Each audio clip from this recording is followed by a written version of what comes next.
Hello and welcome back to my Let's Challenge of Final Fantasy XIII, and here we are at the end of Chapter 9, ready to take on the Chapter 9 finishing boss. This is going to be one of the hardest battles that we've done so far, so as you can see we have changed up our team with Snow being swapped out and Saz being swapped in. We're going to play this very, very aggressively. There's a reason for that.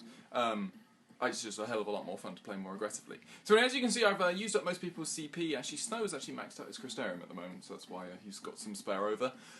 So we have Lightning, Saz, and Vanille here. Our paradigms are as follows. Aggression for max damage. Relentless Assault, pretty much for stagger. I could go Try Disaster as well. Try Disaster is also really nice for stagger. Probably will go Try Disaster and maybe actually that Relentless Assault instead. No, we'll go Try Disaster. We need Try Disaster. There's a reason we need Try Disaster actually. I just realised it. So anyway, Decimation is really, really helpful in this battle. And you might be thinking, okay, so I've heard before, if we're going really aggressive, then you want Synergists and Saboteurs. But you'll see something else later on. So Decimation will be really helpful at the start of the battle and hopefully towards the end as well. We have Smart Bomb, we have Diversity for healing while attacking, and we have Discretion for max healing, which we are going to need after certain points, because there are attacks this boss have which will literally leave your team on the brink of death, and you just need to pray for the best. Smart Bomb is obviously going to be our starting paradigm. We're going to need to Libra Scope straight away, and then we'll be moving into Decimation relatively fast. So the reason that this is the idea is we'll just go through the equipment. Gold Bangle, Whistlewind Scarf for Lightning, Brawler's Wristband, Tungsten Bangle, and Tungsten Bangle Straightness Mark. So nothing really too obvious. Obviously, we haven't actually upgraded any of our equipment and stuff. So the expected time for this battle, I would expect to be around maybe 7-8 minutes. If you upgrade your equipment and stuff like that, you can get that down to where the game wants you to do it in under 5 minutes. You can do it in under 3 really quickly.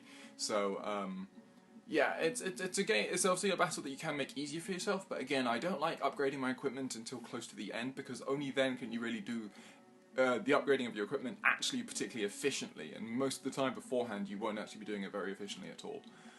So anyway, we are here, and so the last thing we need to do are Shrouds. So, Fortisol, as you can see, will cast Bravery, Faith, and Haste, and Aegisol will cast Protect, Shell, Veil, and Vigilance. These are both very important, and they are going to help us, really help us speed up. As you can see, we don't need to use an Ether Soul, because at the moment we have max TP. And you might be wondering, why on earth do we want to use a Synergist if we're using Fortisol and Aegisol, which are obviously going to give us all of the buffs that a Synergist would usually give us.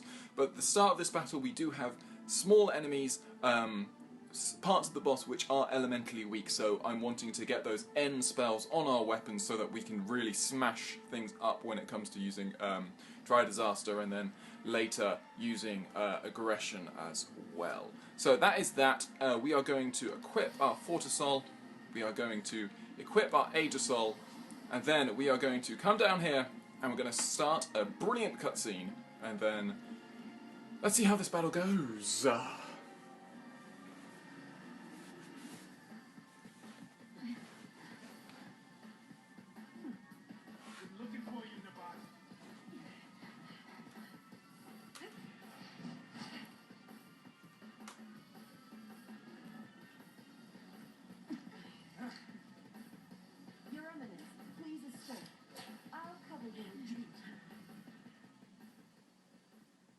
Why don't you leave, Jill? Or rather, take your leave. Humans have no business here. What? Darling! What? Magic?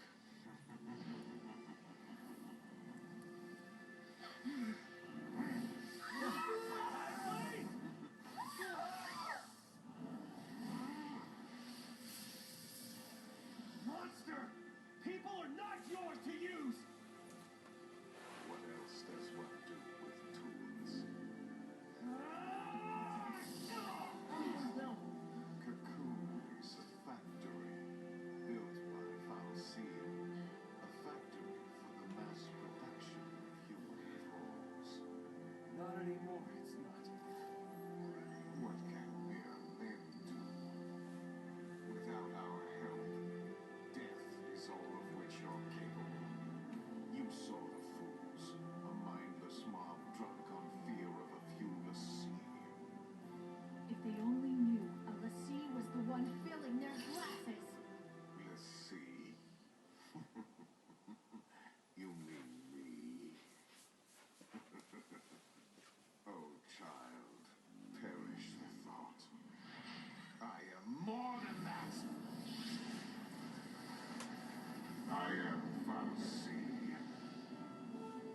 My name is Spartanus, voice of the sanctum and Lord Sovereign of the Cocoon Fal'Cie. Your kind feared the darkness, so we gave you light. You begged us for the purge, and did it not come to pass? Now you spurn our counsel. You must learn your place. So there we have it. Gallant Dysley, the Sanctum Primarch, is actually just a human guise of the Fal'Cie Bartandalus. And so we need to Libroscope straight away here. And now we are going to attack these. So essentially, surrounding each of surrounding Bartandalus, we have these pauldrons and these epaulettes. Ailettes, I should say. So the important thing about this is that pauldrons and ailettes are obviously, the name comes from, they're essentially just old, they are names of essentially, what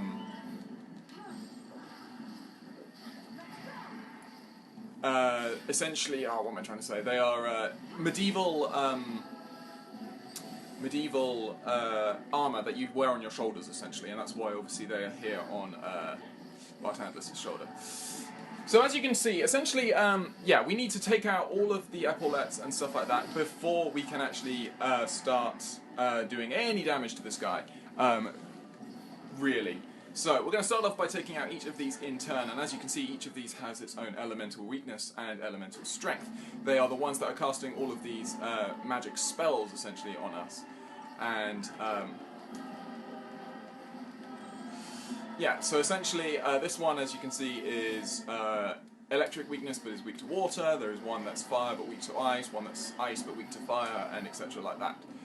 So essentially, what I want to do is get to the point where we're got all of our... Essentially, what Bartandalus is going to do is he's going to use this that move there, which is called Magic Amplification, which essentially increases what the these epaulettes and essentially the level at which they're attacking. So normally they are, when they start off, they'll start off using Blizzard, Fire, Water, and Thunder. Next, they will start using... why are you casting in Thunder? I do not know. Next, they will start casting Blizzara, Fira, and Thundara, and Watera. And then, once you... once you destroy 3 of them, he'll go for Magic Amplification again, and that will trigger him to start using, essentially... that will start him to use Magic Amplification final time. This is going to mean he's going to start casting the final stage, so in this case it's going to be Watergar, I believe. Yeah, Watergar is going to be start cast. But thankfully we do all have our Thunders, which is nice. We're going to be able to Spark Strike Thunder, Spark Strike Thunder a lot. We are going to need to continue to go back to Diversity a few times, but that's not going to be too much of a problem. We should have this stage of the battle done nice pretty much by now. There we go, okay, so now the real battle begins. Now we have to fight off against Bartandalus himself. And this is where Smart Bomb is easily the best paradigm to have. Thanatosian Smile is dangerous, not hugely so. Doesn't do a huge amount of damage. It's certainly not the biggest worry that we're actually going to have here. I'm hoping that's not aimed at Vanille. It was aimed at Vanille, but we managed to keep her alive just, which is really good. Baptism in Ruin is essentially his one of his moves where essentially he just casts multiple Ruin spells at you. Maybe a Ruin Gust spell. It's not one of the attacks that we really need to worry about. So now, this is hopefully where we're going to start getting... Okay, good. So we have Stagger. I really would love to see some D-Shell, D-Protect, anything like that. There we go, D-Protect is on, that's lovely. as an Imperil is really important because Imperil now means he is weak to lightning, which means our in thunder is actually a big boost to us. Now we can go to aggression. We can start properly pulverizing this guy. You can see we are doing huge chunks of damage. Okay, Destrudo. Destrudo is his maximum attack. What you do is you go immediately to Try Disaster, and you need to get that stagger up as high as you possibly can. If you can get him to stagger, then he will essentially have what I guess you could call a mini stagger. There you go. That's the first one, and that's going to really reduce the amount of damage you take from this first Destrudo. Oh, there we go. Lovely. Okay.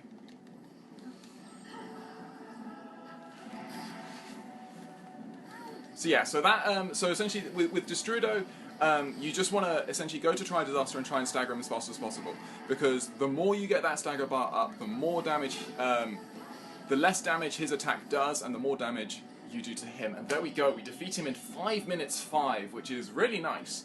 Target time's obviously 11 minutes. We don't need that. Obviously, our shrouds really helped there. We actually didn't get to the point where we were losing our shrouds, which was really good.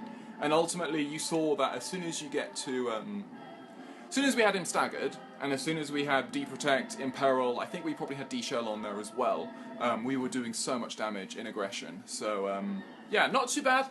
Nice and simple. Shrouds really helped. We could have done that without Shrouds, but I like doing that battle with Shrouds. It really speeds it up. And now we're going to get another cutscene as we head into Chapter 10. And our Crystarium is going to expand once more.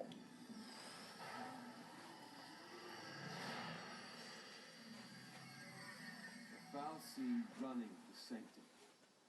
Then, I guess it wasn't Eden controlling things after all. As I said, I am Lord Sorrow. Guess Fal'Cie don't go down as easy as the rest of us. Ease is not the issue. You have not fought to win.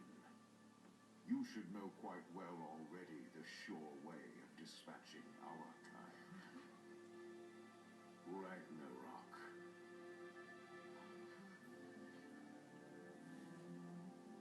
What's Ragnarok?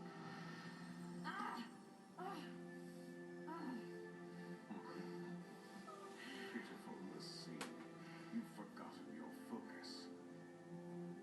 Ragnarok is the beast one of you must become in order to lay waste to Cocoon. You have had the dream. One among you will become that monstrosity. Defeat Orphan and destroy Cocoon. Orphan? The font of Eden's power. Orphan fuels Eden with strength, and Eden in turn sustains you and the rest of our kind. Destroy Orphan, and you'll release a force such as this world has never seen. Cocoon will be torn asunder. So if I did that, destroyed Orphan, Your focus will be fulfilled. so what? Who says it has to be?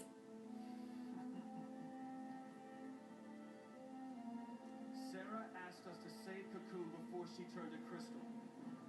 Save it, and that's what we're gonna do. Sarah was trying to tell us how to complete our focus, and we have. Allow me to help you see the truth of things. The moment you arrived, your friend wept crystal tears.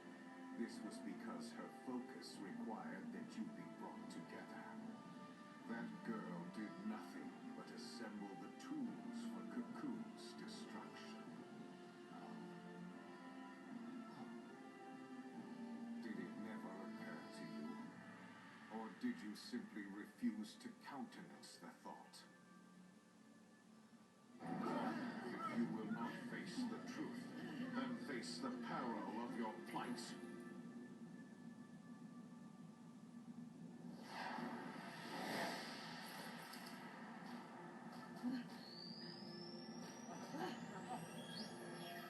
Run, let's see.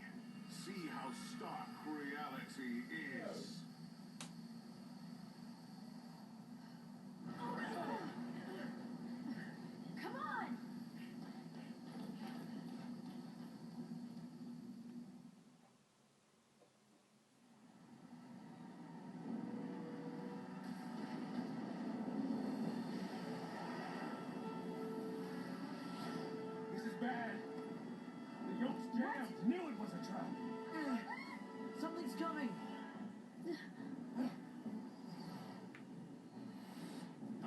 fast, see?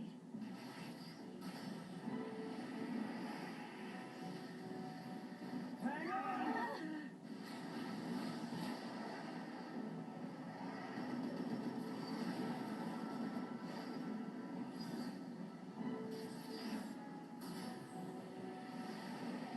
What?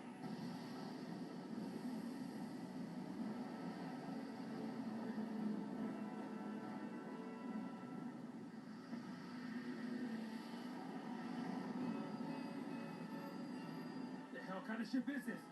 Fighting on its own?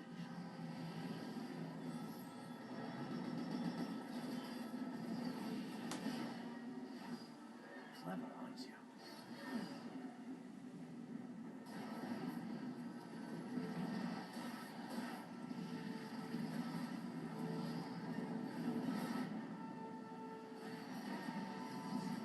Can we do something? Got me! I give up!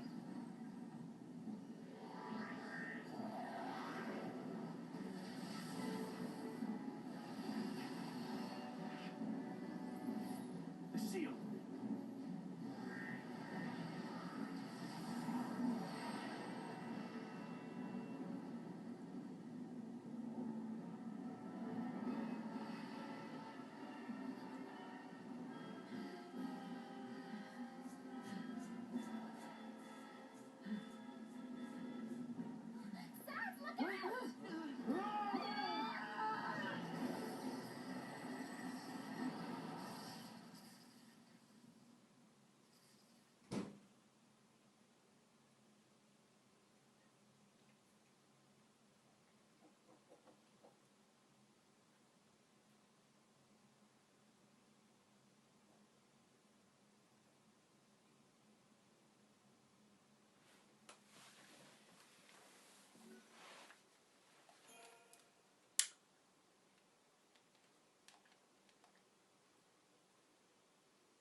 Where are we?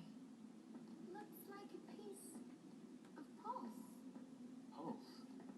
What, you mean like the Bodum vestige? Something like that. It's close to Eden. Yeah, well, what I don't understand is after the purge and all that Lassie paranoia, why keep a chunk of pulse under the floorboards? Is this what the Primarch wanted us to see? A place for Lassie to accept their fate. Do you really think our focus is what Daisley said it is? You mean become Ragnarok? Destroy the Falsi Eden and shatter Cocoon. That's what the vision's telling us, more or less. So, back to square one. Out of luck. Mr. Hero! Cocoon calling Snow!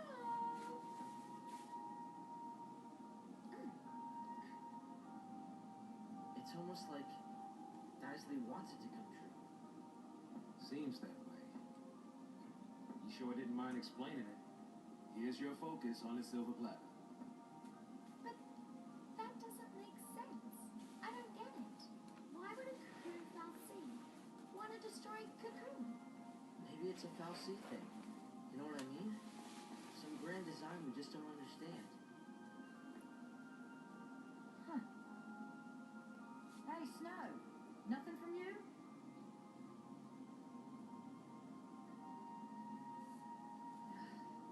Huh? So, this way? So here we are at the start of Chapter 10 and the 5th arc, this piece of pulse. Or seemingly this piece of pulse that has somehow found its way not only onto Cocoon, but into the heart of the Cocoon's capital city, Eden. How could this have even happened? How could this be here? And also, obviously, what is the what are the consequences of everything that Daisley just told us within within those cutscenes about what our focus truly is, and about what about how we are to deal with it and what on earth how the fal'Cies actually view us, or the humans of this world. So anyway, we are here obviously as Lightning. What we can do is we can talk to the various people around here before progressing. Tools for destruction turned into crystal. Really were an enemy of Cocoon, just like the rest of us. All wrong. Totally wrong. I only made it this far because I thought we were the world's last hope. Wow, let's destroy Cocoon, become a Sith. Damn it. So there you go, that is everything Snow has to say, who's obviously taken the news about Sarah's true focus a bit hard. Can now talk to Fang. Checking your brand? You start to stray or take too much of a shock. Your brand will change, and it'll be next stop Seek Central. Keep that in mind. My brand's as messed up as the rest of me. Never changes. I might be able to get away with ignoring my focus, but the rest of you ain't so lucky.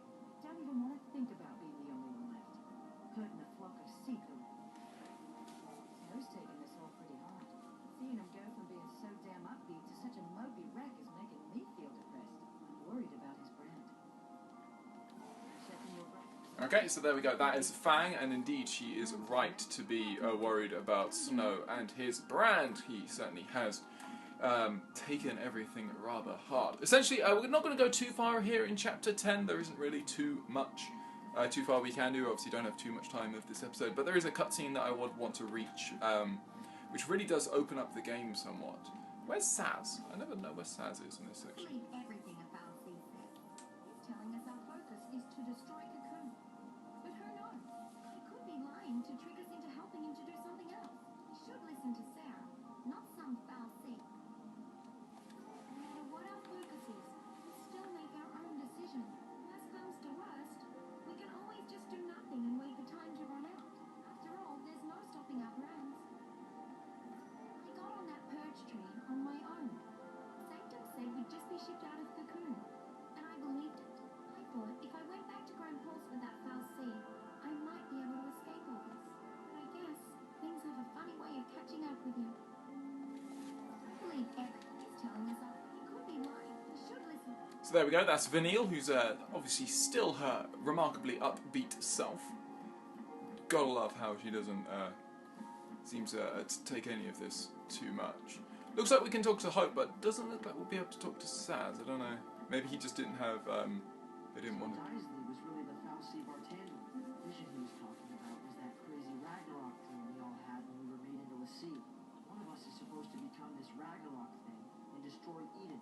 Except we do that by destroying this orphan that gives Eden its power. I think I have that part straight now.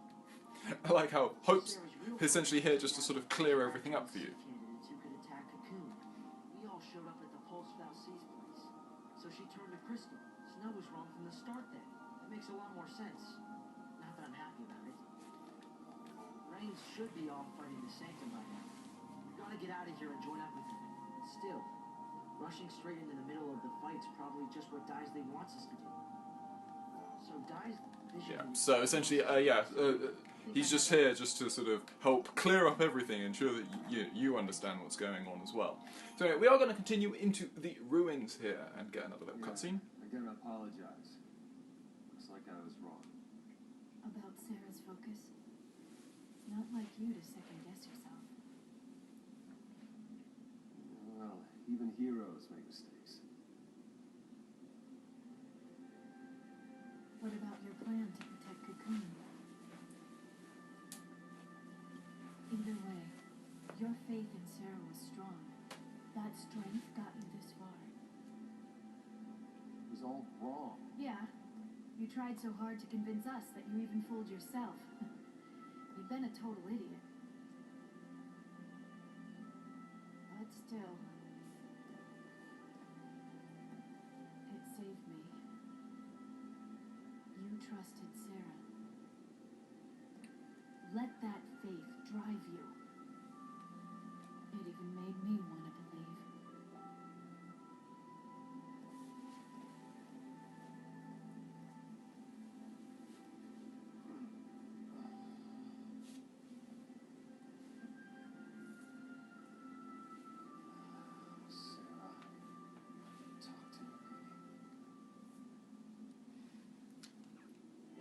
So this isn't quite where I was aiming to end. We're going to end just... Those were just legends, right? See, interesting enough, I think if you have different members in your team, because obviously now we actually have a completely flexible battle team. Oh no, we can't actually change our leader, unfortunately. Just going to do this very quickly. Just want to... Close to even, but it's hard to be sure. I'm thinking everyone might have their own little thing to say. So we can't go any further that way. Fang, do you have something to say? Something to add? So I'm pretty sure what we want to do is we're going to have a cutscene just up here, and then we are going to be able to end this episode, and we'll continue on in the next episode.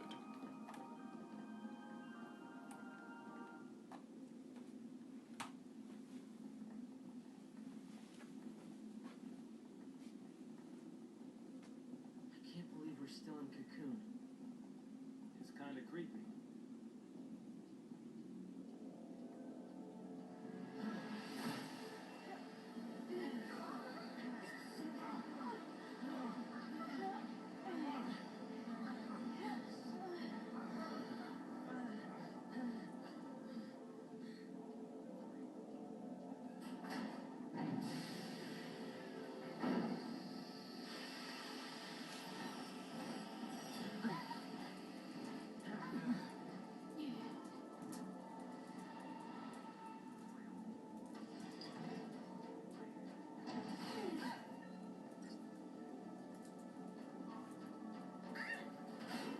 Oh damn, I didn't realise we were in a battle, sorry. Whoops, and we are really not in a good... Okay, well, Pulsework Knights, essentially, they work very similar to the Pulsework Soldiers that we saw really early on. They should be relatively easy dealt with if we just... obviously, this isn't an ideal team, but it shouldn't be too much of a problem. As long as we just need to get them to stagger, and then we should be okay. I believe they are weak to electric, but we don't really need to use that quite yet.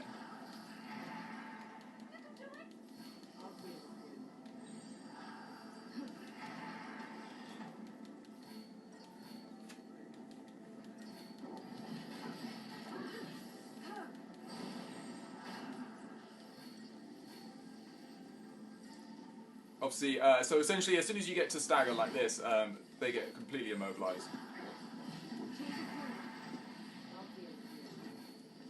And they start taking huge amounts of damage as well, which is really good.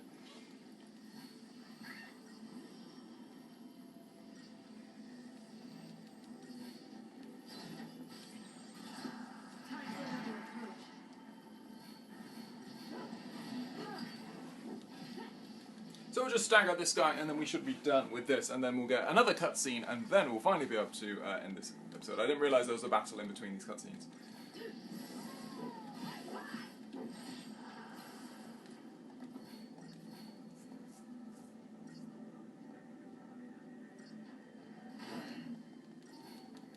You can probably tell I've never actually changed team in between those two in that little section that we that actually did. So, ow. Just going to be very careful here, because it would be rather painful to go down then to randomly lose a life just on the first battle with Pulsework Knights. Chapter 10 is actually full of... It is a largely battlefield chapter, but we're going to have a lot of interesting battles that, you know, have a bit more... there's a decent amount about both of these battles, and there's a decent amount to think about, which is... which the battles I like, the ones that you actually have to really think about.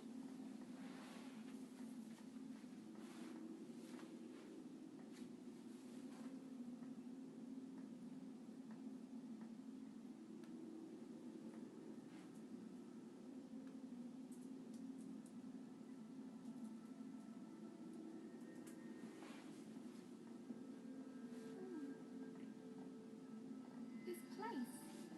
It must be an ark. An ark? what they call them?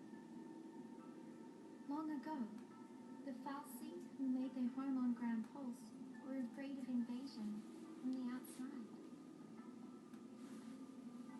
As part of their battle preparations, they created an army of living weapons, and they stored those weapons in arks. And they hid the arks all over the world. Everyone on Grand Pulse knew the legend. So, this is basically a Pulse armory. Mm-hmm. Most of us never believed in them. A few people tried searching, but they never found a thing. Who'd have thought to look on Cocoon? Right under our noses. Some secret they kept. Those Sanctum guys, what are they up to? The story's not done. There's more. They used to say the Arks had a more practical purpose. Huh. Really? Yeah, to force the sea to master their shiny new powers. Okay, so I get it. Daisley's goal is to forge us into stronger weapons. Right. Not Seath, but monsters all the same. Think of it as training for the fight ahead. That's right. Wait, what was that?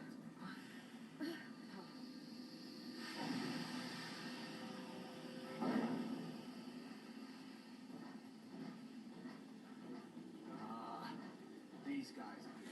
Fun times. Over there. We gotta keep moving.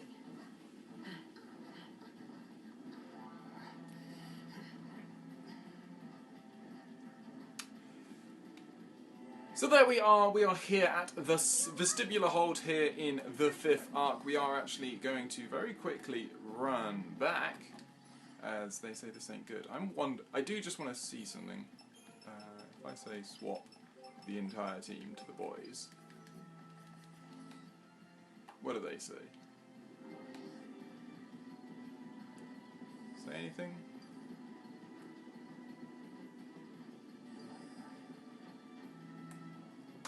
Just asking questions. Yeah, so I was just wondering if the little snippets that you get from each of the characters that you have around actually change much. But anyway, so we're going to save here. We are here, obviously, at the start of Chapter 10, having just defeated Bartandus. And obviously, like you might have seen just after that battle, every character now has access to every role in the Crystarium, which is actually really, really key. So if I show you Snow, for example, Snow can now also be a saboteur, a synergist, or a medic. Now, the issue you'll see is that the saboteur, synergist, medic costs are a hell of a lot higher. These are 3,000 per thing at the first level, then it goes up to 6,000, 9,000, 12, you know. Essentially, the costs skyrocket really quickly. So unless there's something that you want to find early on most of these, it's very, very inefficient to go with those ones compared to their usual roles, or the roles that they have been mastering previously. Because if you notice that this is only 865, for example, so a lot cheaper. So there are a few interesting ones, early on in various things. I think Lightning in Saboteur gets early access to D-Shell and D-Protect, which means that she could become similar to Vanille in that sense, but again it does obviously cost a lot of money. And then Imperil, she also on Sentinel gets really early access, I believe, to Evade, which is just here, and that is Evade and then Elude, I think, as well. And Evade and Elude are actually really, really helpful. They essentially greatly increase your character's likelihood of dodging physical attacks. So against specifically physical attackers, and there are a few in the sort of the main, what you could consider like the big bosses later on in the game, she can actually essentially just become a sentinel who just runs around those guys and they can't actually hit her whatsoever. So those are some interesting ones to start off with, largely on Lightning. Again, Lightning is the most versatile of all characters. Obviously, you know, these are things that you could do. If you wanted to have access to a paradigm where everyone is a sentinel, then you would need to actually get everyone up to her so they learn at least one ability as a sentinel. So, essentially, Snow doesn't. You can't actually use Snow as a Ravager. Sorry, as a Saboteur until he learns Curse. You can't use him as a medic until he learns Cure. All of these sort of things. But again, the vast majority of our characters are best in their own roles. For example, Snow is best as a Sentinel. Hope is best as a medic, a Ravager, and a Synergist, really, all three. Saz is best as a Synergist and occasionally a Commando. Fang is best as Commando. Vanille is best as Saboteur and medic. Lightning is best as Ravager and Commando, really. So you see a lot of those things sort of overlap. So yeah, we won't be doing a lot of these other abilities until much later on in this playthrough if we get to post-game stuff, which we might well do. We might well, if I've got lives to spare over, then I'll probably want to. But obviously we've had a lot of story, a lot of interesting story has happened at the start of this chapter. In the next episode, obviously, we will recap over what we did in Chapter 9, and then we will start making our way through Chapter 10 with a new team. And then we're going to start, because now, obviously, I can now change my team freely. I can now change my leader, i.e. who I want to be. We are going to probably try and mix up use as many of the different teams as possible, but obviously, all of that is going to be rather... it's all going to be rather circumstantial, because obviously some teams are going to be completely unusable to an extent, be it because they don't have, say, any medics, for example. Like that team has no medics, which is a very risky team to go with. You could have a team without any sentinels, stuff like that, you know. So there are obviously flexibility you can have, but also you've got to be realistic about things. But anyway, I hope you have enjoyed this episode. I hope you enjoyed us defeating the Bart Analyst, defeating the boss. I hope you'll join me on the next episode where we will start, or I should say continue, but we will continue making our way through the start here of Chapter 10 here in the 5th arc. I hope to see you on the next episode.